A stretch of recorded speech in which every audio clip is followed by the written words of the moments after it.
Badlav IAS Academy as well. So hello and thank you so much for taking out this valuable time and doing this podcast with me. Thank you so much for calling me. Alright. So what I want to know is कि एक तो बहुत ही interesting सा name है बदलाव IAS Academy. Plus जब हम UPSC field की बात करते हैं तो एज यू नो दैट बहुत ही कम we actually see whether it's faculty or anybody who's associated with the coaching industry तो बहुत ही कम women entrepreneurs हमें देखे जाते हैं. So how did you come up with this idea? Okay. First of all, this is Alka and जब आपका पहला question जब आप बदलाव IAS being a name की बात करते हैं तो बदलाव का मतलब itself it shows की change. तो after having experience of examination और पूरे इंडस्ट्री को being a faculty, being a mentor and being a student देखने के बाद एंड बीइंग एन एंटरप्रेन्योर और एज अ फाउंडर ऑफ बदलाव देखने के बाद मुझे कुछ चीज़ें ऐसी समझ आई हैं कि जो कि बहुत ज़्यादा नीड है इस इंडस्ट्री में चेंज करने की. और चाहे वो प्रिपरेशन हो, चाहे वो टीचिंग का तरीका हो, चाहे वो गाइडेंस का तरीका हो. That's why we come up with this name that is Badlaav IAS. That's great. और जब हम बात करते हैं विमेन फैकल्टी की एज वी टोल्ड दैट कि थोड़ा सा कह सकते हैं कि IAS as being one of the greatest examination या UPSC का one of the prestigious examination में से एक माना जाता है.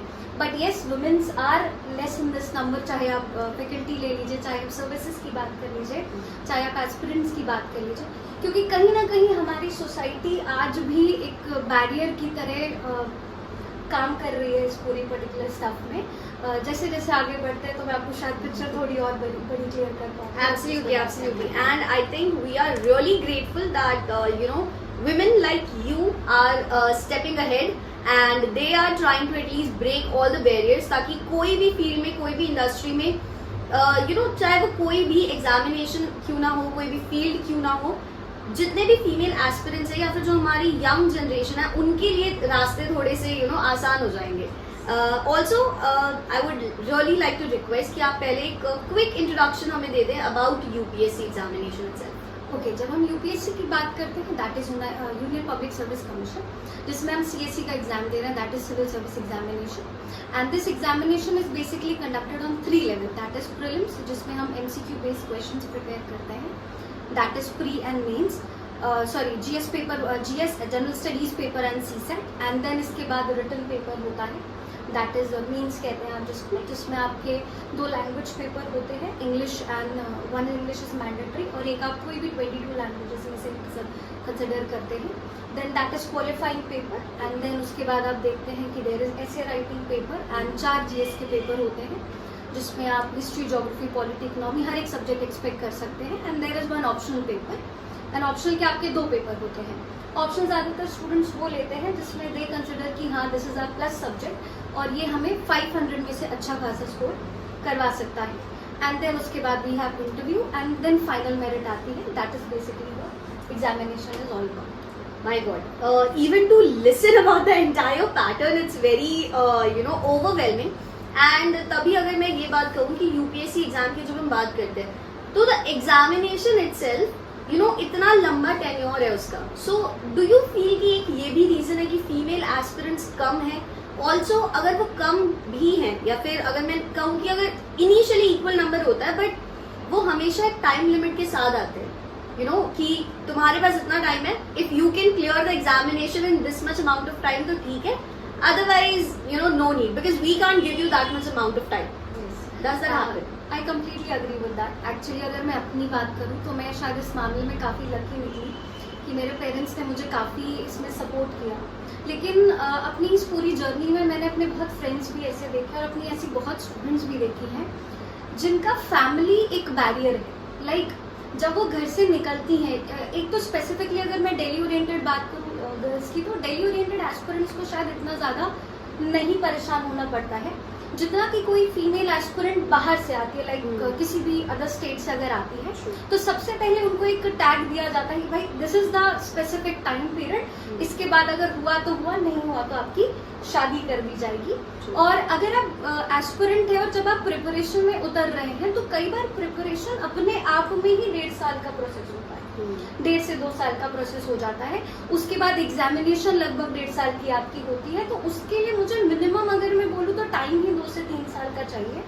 और एक फीमेल एस्पिरेंट जब आती है और मेंटली ये प्रेशर लेके आती है, और टाइम टू टाइम घर वालों का एक प्रेशर कि इससे मत बात करना, उससे मत बात करना, थोड़ा लिमिटेशंस के साथ हो जाती है, तो वो एक चीज़ है कहीं ना कहीं बैरियर की तरह काम करती है। अगर मैं आपको एग्जाम्पल दूँ तो मेरी एक स्टूडेंट है, राजस्थान बेस्ड स्टूडेंट है, और आज Rajasthan being one of the states में आप कह सकते हैं, तो वो ऑलमोस्ट उसका हफ्ते में एक बार मुझे कॉल ज़रूर आता है कि मैम ये सीन है, पापा शादी करने के लिए बोल रहे हैं, क्या करूँ, घर वाले इस तरीके से कर रहे हैं। तो मुझे लगता है दिस इज द फैक्ट या this is the reason why कहीं ना कहीं वुमेन्स का नंबर यूपीएससी में थोड़ा सा कम है as compare to males in the preparation. True. So this was about the aspirants, correct. अगर हम एस्पिरेंट्स की यहाँ पे बात करें तो चलिए आई कम्प्लीटली अग्री कि उन्हें अभी बहुत ज़्यादा ज़रूरत है, they are coming here to gain the knowledge, but at the same time अगर मैं फैकल्टी की भी बात करूँ, सो अगर आप नंबर देखो या आप कंपेयर कर लो that how many of them are male faculty and how many of them are female faculty, तो फीमेल फैकल्टी का जो नंबर है वो 0.01% भी नहीं है। So why do you think that is the reason? मैंने जब स्टार्ट किया था as a student, and student के बाद एग्जामिनेशन देने के बाद एक सर्टेन लेवल के बाद I was not able to clear the examination, but मैंने जब स्टेप इन किया था तो I entered as a mentor. और जब मैं एक एसोसिएटेड विद एन ऑर्गेनाइजेशन, और उस पहली ऑर्गेनाइजेशन में एंटर करते ही एक हफ्ते में ही कहीं ना कहीं मेरा माइंडसेट या ये मुझे एक पिक्चर समझ आ गई थी कि वुमेन्स को थोड़ा सा कमर्शियलाइज किया जाता है इस इंडस्ट्री में।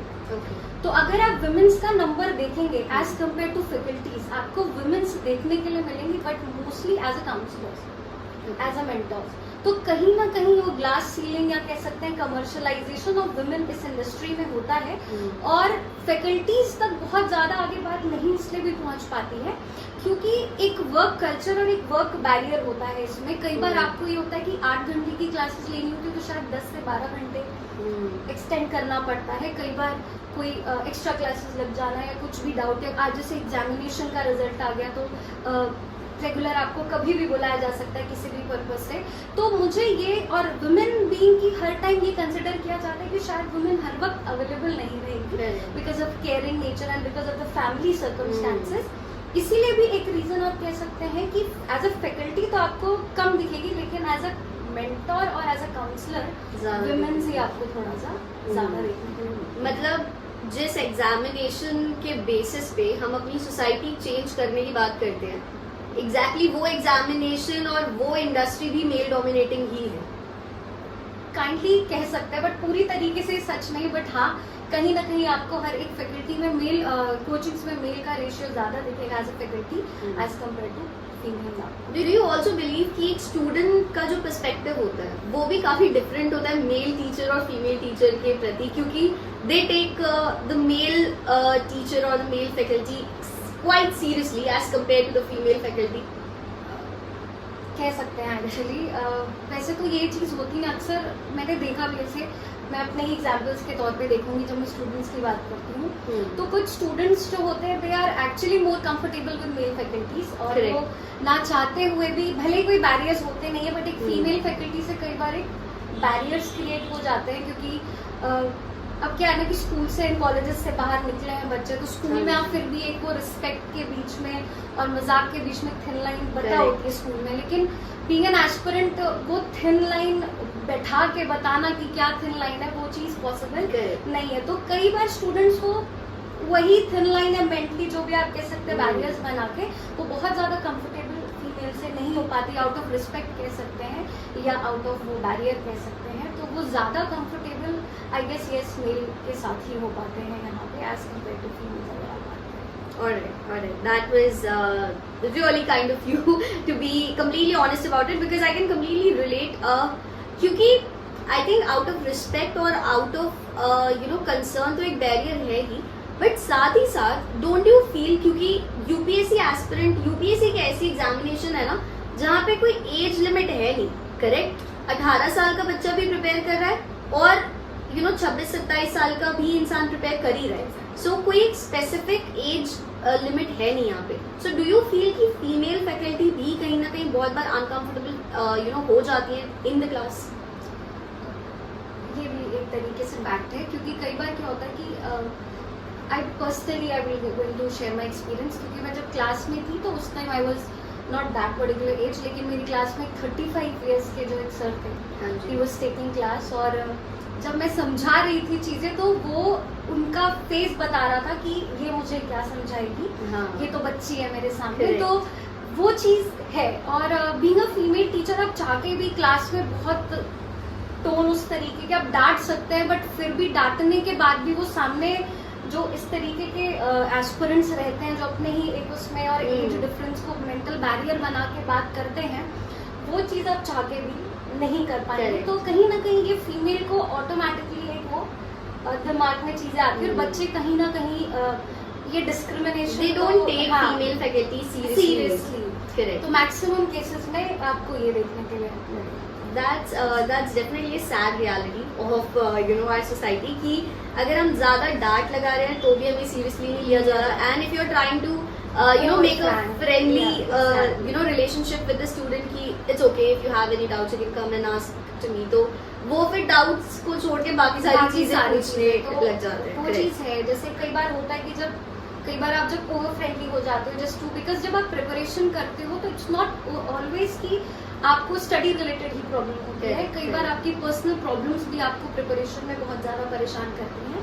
And being a female faculty या being a female in the section या कहीं पे भी फीमेल का एक वो केयरिंग टच या सेंस काम करता है कि वो सामने से देख के बता सकता है कि भाई क्या आपको कोई प्रॉब्लम है या क्या कोई चीज़. और अगर आपने वो चीज़ पूछ ली, अब वो पर्सनल बच्चों की बहुत तरीके की प्रॉब्लम्स आज के टाइम में है, बट अगर आपने पूछ लिया थोड़ा सा ओपनली बात कर लिया तो कई बार वो बच्चे फिर एक गलत सेंस में, और बच्चों से ज़्यादा क्या होता है, हालांकि वी डोंट क्या बोलते हैं entertain students like this, but बहुत सारे फिर बच्चे क्लास में ही एक को आपस में बात करना रहे मैम, तो वो चीज़ थोड़ी सी हो जाता है. हालांकि फर्क इतना ज़्यादा पड़ता नहीं है इस चीज़ में. Alright. So also female faculty के जब इतने सारे चैलेंजेस हैं उसके बाद भी you know how did you come up with this thing that you will have your own coaching institute and you know you will run the thing entirely by yourself. So I really want to know what are the challenges of a woman you know entrepreneur, especially in the UPSC industry.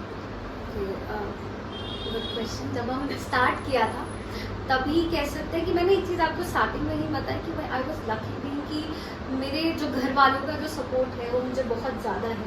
But जब मैंने अभी start किया तो मैंने बहुत सारी चीज़ें सुनी कि नहीं चलेगा, एक फीमेल एज नहीं स्टार्ट कर सकती है, आपको एक मेल का सपोर्ट चाहिए ही चाहिए, साथ में बहुत सारे प्रॉब्लम्स आएंगे, बहुत सारे काम थे लीगल थे जो काफ़ी भागदौड़ होती है. देन उसके बाद जहाँ जहाँ मैं एसोसिएटेड थी वहाँ से भी काफ़ी क्वेश्चन एंड ये था. और not only mail but also the female colleagues they were like तू कर लेगी ना, हो जाएगा ना. तो एक वो question mark being a female हो जाता है. नॉट कि हर कोई नहीं चाहता कि भाई, और मैंने ये भी देखा बहुत सारे लोगों ने थोड़ा सा लेग पुलिंग की भी कोशिश करी, देखते हैं कैसा क्या कर लेते हो. तो वो सारी चीज़ें कहीं ना कहीं हैं. चैलेंजेस तो ये रहेंगे कि हाँ, चैलेंजेस तो देखिए कोई भी बिजनेस स्टार्ट करते हो तो थोड़ा सा रहता ही है, बट बीइंग अ फीमेल आपको फिर डबल पावर से स्टार्ट करना पड़ता है एंड थोड़ा सा डबल एनर्जी से स्टार्ट करना पड़ता है. चैलेंजेस यही रहते हैं. थोड़ा सा सोसाइटी एक चैलेंज हमेशा से ही रही है, बट मुझे नहीं लगता कि बीइंग एन एस्पिरेंट या बीइंग अ एंटरप्रेन्योर हमें बहुत ज़्यादा एंटरटेन लोगों को या सोसाइटी के क्वेश्चंस को करना चाहिए. That's really great. Now we have you know few fun segment questions for you. So as you told us कि female faculty के बहुत सारे you know different experiences होते हैं. I want to know the weirdest experience of yours that you have had you know with a male student. Mostly मेरे students का यही रहता है कि मैम आप सिंगल हैं, कब शादी कर रहे हैं, कैसा कर रहे हैं. और मतलब ये चीज़ मोस्टली क्या होता है कि कई बार बच्चों को जब जेन्युइन स्टूडेंट्स होते हैं तो कई बार हम नंबर्स भी शेयर कर देते हैं. तो फिर वो नंबर शेयर करना हमारे लिए फिर एक सरदर्द हो जाता है। तो मोस्टली स्टूडेंट्स का एक क्वेश्चन आता है, सिंगल है मैम, कब तक शादी करेंगी, कैसा रहेगा, क्या आप देख रही हैं? आई वाज लाइक भाई प्रिपरेशन करने आए हो, अपनी प्रिपरेशन पे फोकस करो, और ये सारे क्वेश्चंस अगर ना ही रहे तो फिर ज़्यादा बेटर आपको देखने के लिए। Alright. So, also one more thing, like I have always had naturally straight hair, and ये you know एक मतलब ये हर लड़की relate करती है कि when the girl has straight hair, she always desires to have curly hair, and the girl with curly hair, you know, they always desire to have straight hair. So yes, since the time you have come here, I have been admiring your curly hair. So I really want to know that what is the funniest comment or any weird statement that you have received about your curly hair. From my childhood, मतलब school से लेके अभी तक एक ही Maggi दीदी। पहले मैं Maggi दीदी थी, फिर मैगी फ्रेंड थी, और अब मैं मैगी टीचर या फैकल्टी हूँ। तो कई बार पढ़ाते पढ़ाते पीछे से मैगी खाएगा क्या, मैगी करेगा क्या, तो ऑब्वियसली मैक्सिमम हाँ अप्रिशिएशन काफ़ी मिलता है अपने स्टूडेंट से, कलीग से। लेकिन हाँ एक ये सबसे ज़्यादा फन अब मुझे आदत बन चुकी है, पहले मुझे गुस्सा आता था लेकिन अब मुझे आदत बन चुकी है मैगी फैकल्टी, मैगी दीदी और मैगी एज अ फ्रेंड सुनने की आदत अब हो चुकी है। Alright. Thank you so much for that. Also, one more question I would like to ask, that if you ever desire to have a tattoo, so what would that be?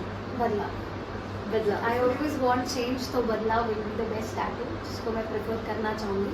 पर I really want कि जो भी as we are talking about women centric and women, तो मैं आपके channel के माध्यम से ये भी बोलना चाहूँगी पॉडकास्ट के थ्रू कि जितनी भी वुमेन एस्पिरेंट्स है या फीमेल एस्पिरेंट्स हैं, दे वांट टू प्रिपेयर, और कुछ ना कुछ सर्कमस्टांसेस या कुछ मनी या फाइनेंशियल बैरियर्स के चलते they are not able to come in this field और नहीं कर पा रही हैं, तो उनके लिए बदलाव जो है बहुत सारे स्कॉलरशिप टेस्ट भी लाए हैं, और कुछ हमने EMIs एंड कुछ अपना मतलब एक कस्टमाइज एक तरीके से लोगों का फाइनेंशियल प्लान भी बनाया है। तो आपके चैनल के माध्यम से जितने भी फीमेल एस्पिरेंट्स तक ये बात पहुंचती है, I would like to say that कि you guys are free to call us and contact us for That's amazing. And also, the offline centers are in Delhi itself, right? So this is one thing, you know, that I've always heard कि of course online courses are available, online coachings are available, लेकिन हर किसी को ना ये जरूर लगता है कि if you are preparing for UPSC, so you need to come to Delhi, and that is how you will be able to prepare for UPSC. But don't you think कि यहाँ पे of course UPSC का hub माना जाता है दिल्ली को, but साथ ही साथ उतने ही distractions भी हैं. So what is your take on that? Is it really necessary to come to Delhi and then prepare for UPSC? Okay, I will say कि this is not completely right. लेकिन हाँ अगर आप दिल्ली आते हैं Delhi being the hub for UPSC, चाहे आप Hindi medium से हैं तो उसके लिए मुखर्जी नगर हो गया, चाहे आप इंग्लिश मीडियम से हैं तो उसके लिए ओल्ड राजेंद्र नगर या करोल बाग हो गया, तो जो ऑफलाइन जो आपको यहाँ माहौल मिलता है, जो आपको कंपटीशन एक्चुअली देखने के लिए मिलता है, वो शायद ऑनलाइन बैठ के चीज़ें पॉसिबल नहीं है। और ऑफलाइन बार बार आके बैठना, देखिए क्या होता है ना कि हर कोई इंडिविजुअल को एक डिस्प्लेसमेंट या एक फोर्स चाहिए होता है, एक्सटर्नल फोर्स। तो कई बार वो घर पे बैठे और ऑनलाइन चीजें करना, जैसे अगर 10 स्टूडेंट्स हो तो 10 में से शायद एक ही स्टूडेंट ऐसा होगा जो ऑनलाइन ऑनेस्टली सारे शेड्यूल को फॉलो करता है।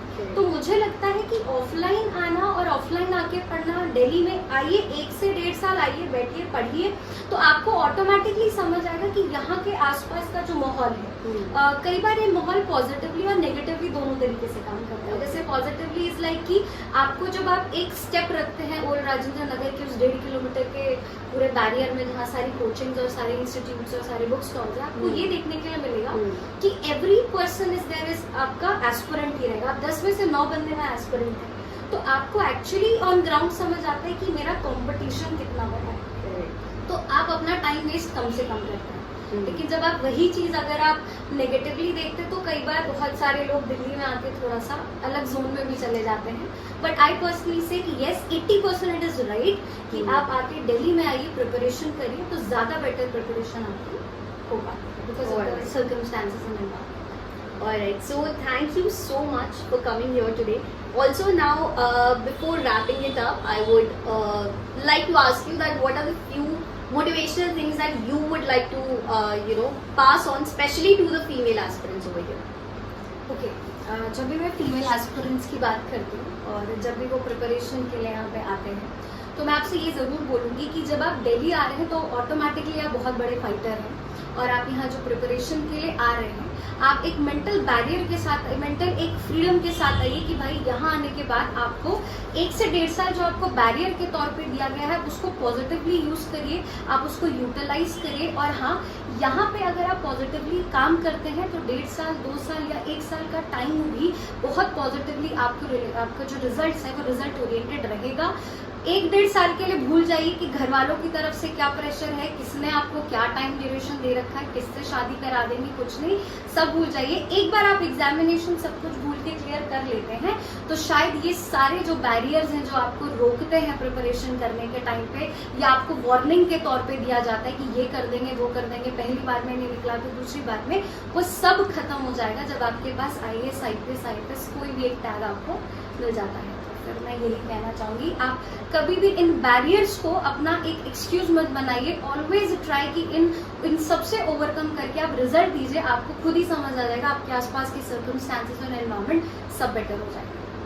Thank you so much. So that was it for today's podcast. I hope that you guys enjoyed it, and I am going to make sure that I come up with such more interesting podcasts with you guys, and also for all the informational content that you can get on Badlav IAS, you can go and check out the description. You will get the YouTube link of Badlav IAS Academy. You will get the Instagram link as well. So yes, do not forget to follow them and subscribe to the channel. Along with that, if you haven't subscribed to my channel yet, so please do that now. Hit the like button and also hit the bell icon so that you can get all the notifications as soon as possible.